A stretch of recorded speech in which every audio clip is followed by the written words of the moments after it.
On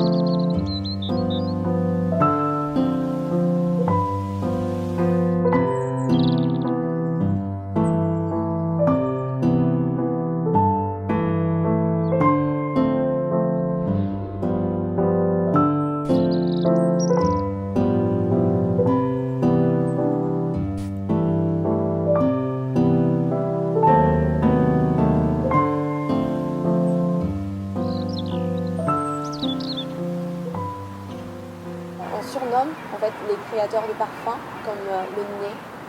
Est-ce que vous savez où ça vient exactement le nez Il passe ses journées avec ses muguettes à faire un petit peu l'assemblage de différentes fragrances. Et en fait, il ne travaille qu'avec le nez. C'est que vous créez des parfums à la base de vos propres souvenirs qui peut... Est-ce que ça peut avoir une connexion avec une personne spécifique? Comme par exemple le parfum de Coco Chanel nous rappelle la présence de Chanel. Ah oui, oui, oui. L'exemple typique, c'est le diffuseur bâtonnet Rosa F. Oui. En fait, Rosa F, parce que ma mère s'appelait Rosa Fatini, qui était italienne. Et donc, j'ai voulu sortir une édition limitée. Et je suis parti déjà, comme j'étais passionné de rose, je suis parti essentiellement sur la note de tête, la rose. Après, on part un petit peu sur du bigaradier, du raisin rouge, pour essayer un petit peu dans les notes méditerranéennes, italiennes. C'est le côté qui est très magique des parfums, qu'on peut en fait avoir ce moyen de garder en contact avec des souvenirs, un endroit précis, et on essaie de reproduire avec tout d'abord ce qu'on sent par le nez, et ensuite on le transcrit en papier, et à partir du papier on le travaille de manière plus détaillée. 相对于语言、表情、情绪等，我们往往对气味的记忆时间长于许多其他感官的记忆。它就像呼吸一样进入我们的肺部，填满我们的身体，并完全渗透其中。是否也有一种香味让你可以一瞬间联想起某一个人？没错，这就是气味的力量。Combien de temps vous prenez pour fabriquer le parfum? En fait, déjà, un parfum, il faut que je le sente aux 4 saisons de l'année. Il évolue selon la température ambiante, selon le climat, selon l'humeur qu'on peut avoir et qui va souvent avec la saison aussi. Je le laisse évoluer au moins sur une année. Souvent, je le modifie durant cette année aussi. L'eau de Cologne est celle qui est la moins concentrée. Après, vous avez l'eau de toilette. Après, vous avez l'eau de parfum et puis des extraits de parfum qui peuvent être concentrés jusqu'à 30%, voire plus, quoi. Mais c'est une question de concentration. Là, je vois qu'il y a 3 différentes notes, c'est ça? Tout le temps. Tête, cœur, fond. En 3 temps.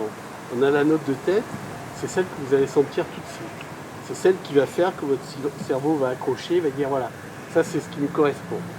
Après, la note de cœur, c'est celle qui va rester et c'est celle qui va faire que vous avez décidé de garder ce parfum. Et ensuite, une note de fond, c'est celle qui va rester le lendemain matin lorsque vous prenez votre chemisier et qui va rester dessus. Ils mettent des parfums ici, sur la peau, et ensuite ils mettent derrière le coude. Est-ce que c'est la meilleure façon de mettre le parfum? Je pense qu'il faut être très généreux, comme si on se douchait un petit peu avec le parfum. D'abord parce qu'il va tomber aussi sur les vêtements, qui n'altèrent pas le parfum, la fragrance. Alors que la peau peut, parce que fonction de la saison, des températures, on peut modifier un petit peu la fragrance. C'est le cassis, qui est un citron au caviar. Là, je viens d'apprendre comment mettre du parfum, et là, je vais essayer. Il faut en mettre partout, là, voilà. Waouh! C'est complètement différent, je pense, que ce que vous avez fait avant. Ah oui, complètement. Et c'est ce qui a nécessité que je me plonge 24 heures sur 24 sur Internet pour aller m'inspirer, pour aller rencontrer des gens qui sont déjà dans le parfum, que ce soit à Grasse ou ailleurs. J'avais besoin de m'immerger dans ce monde pour pouvoir raisonner comme eux et avancer comme eux.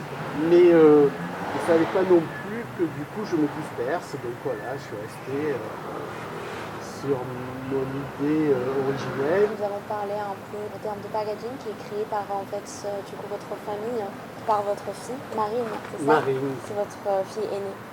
c'est ma fille aînée. En fait, j'ai 2 filles, Marine et Victoire. D'où la contraction a donné naissance à mes eaux de toilette et Marie, parce que Marine et Victoire. La compagnie marseillaise, c'est une histoire familiale, quoi. Je vous remercie Jean-Pierre, c'est vraiment très gentil de nous accorder ce temps et aussi de nous apprendre en fait les choses qu'on utilise finalement tous les jours, quotidiennement, et qu'on ne sait pas vraiment où ça vient, comment ça s'est fabriqué. J'ai appris à mettre le parfum correctement. Je suis très contente. Merci beaucoup. Au revoir. Au revoir, Zeit.